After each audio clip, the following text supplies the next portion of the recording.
نحمدہ ونصلی ونسلم علی رسولہ الکریم اما بعد۔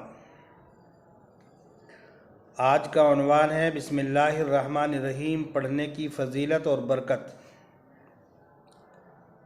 بزرگان محترم، بسم اللہ الرحمن الرحیم کی فضیلت اور اہمیت کا اندازہ اس بات سے لگایا جا سکتا ہے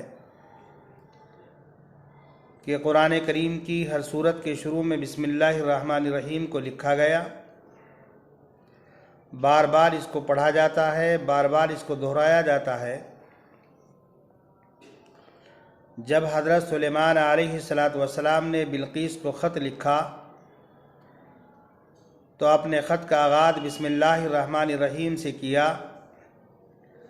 جب حضرت نوح علیہ السلام اپنی کشتی کو چلاتے یا ٹھہراتے تو بسم اللہ الرحمن الرحیم پڑھتے تھے۔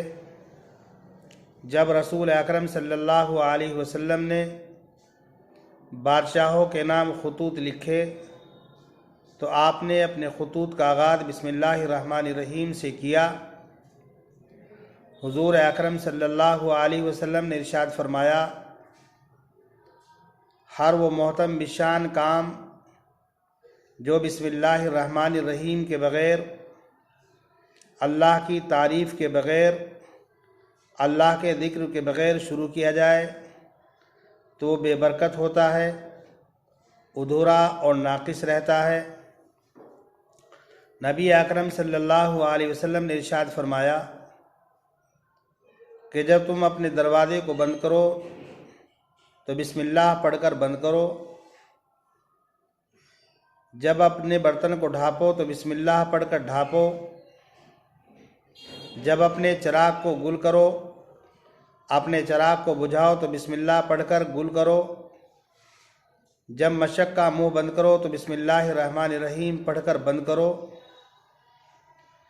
تفسیر کبیر کے اندر مذکور ہے، رسول اکرم صلی اللہ علیہ وسلم نے حضرت ابو ہریرہ رضی اللہ تعالیٰ عنہ سے فرمایا کہ جب تم وضو کیا کرو تو شروع میں بسم اللہ پڑھا کرو، اس لیے کہ جب تک تم وضو سے فارغ نہیں ہوں گے تو تمہارے نامہ اعمال میں نیکیاں لکھی جاتی رہیں گی۔ مزید آپ نے فرمایا کہ جو شخص اپنی بیوی سے ہم بستری کرنے سے پہلے بسم اللہ الرحمن الرحیم پڑھتا ہے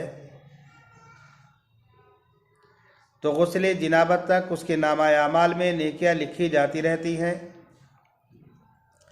اور اگر اس بستری کے نتیجے میں بچے کی پیدائش ہو جائے تو اس کے اور بچے کے سانس لینے کی مقدار اس کے نامہ اعمال میں نیکیاں لکھی جاتی ہے۔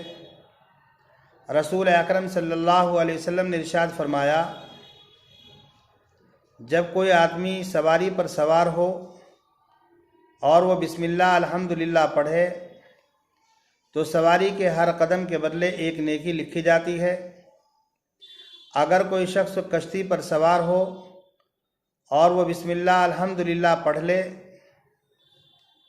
تو جب تک کشتی پر سوار رہتا ہے اس کے نامہ اعمال میں نیکیاں لکھی جاتی رہتی ہیں۔ بزرگان محترم، بسم اللہ الرحمن الرحیم کی برکت کا اندازہ اس بات سے لگایا جا سکتا ہے کہ قیصر روم نے امیر المومنین حضرت عمر بن خطاب رضی اللہ تعالیٰ عنہ کے نام ایک خط لکھا اور یہ فرمایا کہ میرے سر میں درد رہتا ہے، کوئی علاج بتا دیجئے۔ امیر المومنین عمر بن خطاب رضی اللہ تعالیٰ عنہ نے ایک ٹوپی بھیجی اور یہ فرمایا کہ اس کو سر پر رکھا کرو۔ قیصر روم جب تک اس ٹوپی کو سر پر رکھتا تو سر میں درد نہیں ہوتا تھا، اور جب سر سے اتار لیتا تھا تو سر میں درد شروع ہو جاتا تھا۔ اس کو بڑی حیرانی ہوئی، بڑا تعجب ہوا کہ آخر اس ٹوپی میں کیا ہے کہ جب میں سر پر رکھتا ہوں تو سر میں درد نہیں ہوتا اور جب اتار دیتا ہوں تو سر میں درد شروع ہو جاتا ہے۔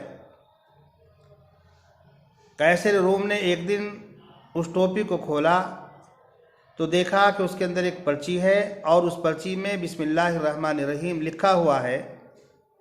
بزرگان محترم، یہ بسم اللہ الرحمن الرحیم کی برکت تھی۔ خالد ابن ولید رضی اللہ تعالیٰ عنہ، فارس کے مجوسیوں نے ان سے کہا کہ آپ اسلام کی حقانیت کا دعویٰ کرتے ہو، ہمیں کوئی ایسی چیز دکھلاؤ اور بتلاؤ کہ جس سے اسلام کی حقانیت ہمارے سامنے واضح ہو جائے، آشکارا ہو جائے، اور اسلام کی حقانیت کا ہمیں علم ہو سکے۔ خالد ابن ولید رضی اللہ تعالیٰ عنہ نے فرمایا کہ میرے پاس تم زہر قاتل لے کر کے آؤ۔ فارس کے مجوسی زہر قاتل کا ایک پیالہ لے کر کے آئے اور خالد ابن ولید رضی اللہ تعالیٰ عنہ نے زہر قاتل کے اس پیالے کو بسم اللہ الرحمن الرحیم پڑھ کر پی لیا۔ مجوسی یہ سمجھتے رہے، یہ سوچتے رہے کہ خالد ابن ولید ام مرے، لیکن خالد ابن ولید رضی اللہ تعالیٰ عنہ پر زہر قاتل کا کوئی اثر نہیں ہوا اور آپ جو کہ تو کھڑے رہے۔ بزرگان محترم، یہ بسم اللہ الرحمن الرحیم کی برکت تھی اور بسم اللہ الرحمن الرحیم کی فضیلت کا ان حضرات کو یقین کامل تھا۔ حضرت عیسیٰ علیہ نبینا علیہ الصلاۃ والسلام کا گزر ایک قبرستان کے پاس سے ہوا۔ قبرستان میں ایک شخص کو عذاب قبر ہو رہا تھا۔ عذاب کے فرشتے اس پر مسلط تھے، لیکن جب حضرت عیسیٰ علیہ نبینا علیہ الصلاۃ والسلام دوبارہ وہاں سے گزرے، واپس لوٹ کر کے آئے، تو اب دیکھا کہ وہاں پر عذاب کے فرشتے نہیں ہیں، عذاب قبر اس کو نہیں ہو رہا ہے، بلکہ رحمت کے فرشتے ہیں اور اللہ کی نعمتوں سے لطف اندوز ہو رہا ہے۔ حضرت عیسیٰ علیہ نبینا علیہ الصلاۃ والسلام کو تعجب ہوا، اللہ کی طرف متوجہ ہوئے، اللہ ماجرا کیا ہے؟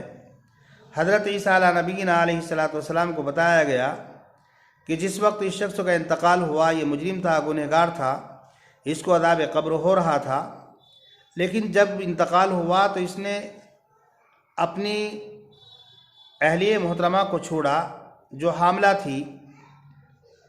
بچہ پیدا ہوا، بچہ کچھ بڑا ہوا، بچے کی والدہ بچے کو لے کر مکتب پہنچی، معلم سے کہا میرے بچے کو پڑھا دیجئے۔ معلم نے بچے سے کہا بیٹا پڑھو بسم اللہ الرحمن الرحیم۔ بچے کا بسم اللہ الرحمن الرحیم پڑھنا تھا اور اس کے بعد سے عذاب قبر کا اٹھ جانا تھا۔ حضرت عیسیٰ علیہ نبینا علیہ الصلاۃ والسلام کو بتایا گیا کہ مجھے شرم آتی ہے کہ کسی کا بچہ روئے زمین پر میرا نام لے رہا ہو، میرا ذکر کر رہا ہو، اور میں اس کے باپ کو عذاب قبر دوں، تو اس بچے کی بسم اللہ الرحمن الرحیم کی ابتدا سے میں نے اس کے باپ سے عذاب قبر کو اٹھا لیا۔ بزرگان محترم، یہ بسم اللہ الرحمن الرحیم کی فضیلت اور برکت ہے۔ حضرات علماء نے فرمایا کہ اگر کوئی آدمی 12,000 مرتبہ بسم اللہ الرحمن الرحیم پڑھے، اور پڑھنے کی ترتیب اس طرح ہے کہ 1000 مرتبہ بسم اللہ الرحمن الرحیم پڑھے اور 2 رکعت نماز نفل پڑھے اور اس کے بعد دعا مانگے، اسی طریقے سے ہر مرتبہ 1000 مرتبہ بسم اللہ الرحمن الرحیم پڑھ کر 2 رکعت نفل نماز پڑھے اور دعا مانگے۔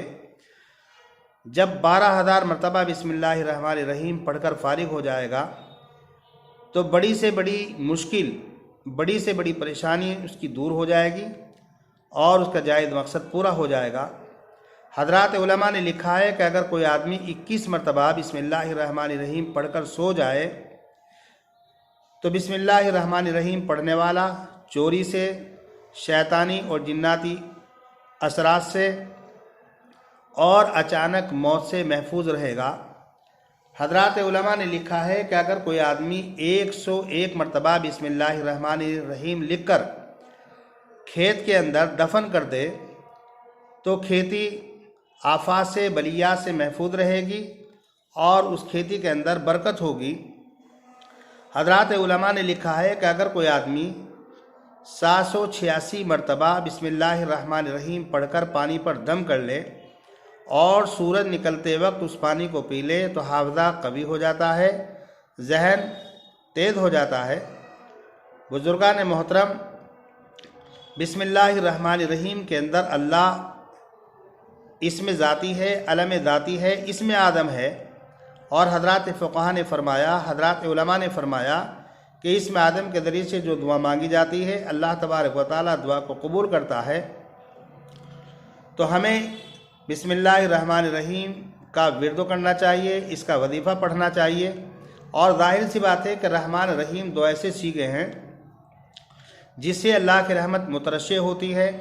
بار بار آدمی ان کو پڑھے گا تو اللہ کی رحمت متوجہ ہوگی، اس کی پریشانی مصیبت دور ہو جائے گی، اور اللہ تبارک و تعالیٰ پڑھنے والے کو مشکلات سے نجات دے دے گا۔ بزرگان محترم، یہ چند اور مختصر فضائل ہم نے بسم اللہ الرحمن الرحیم کے بیان کیے ہیں، ورنہ تو بسم اللہ الرحمن الرحیم کے فضائل کہیں بہت زیادہ ہیں۔ اللہ تبارک و تعالیٰ سے دعا ہے کہ اللہ تبارک و تعالیٰ ہم سبھی کو بسم اللہ الرحمن الرحیم پڑھنے کی توفیق مرحمت فرمائے۔ وما علینا الا البلاغ۔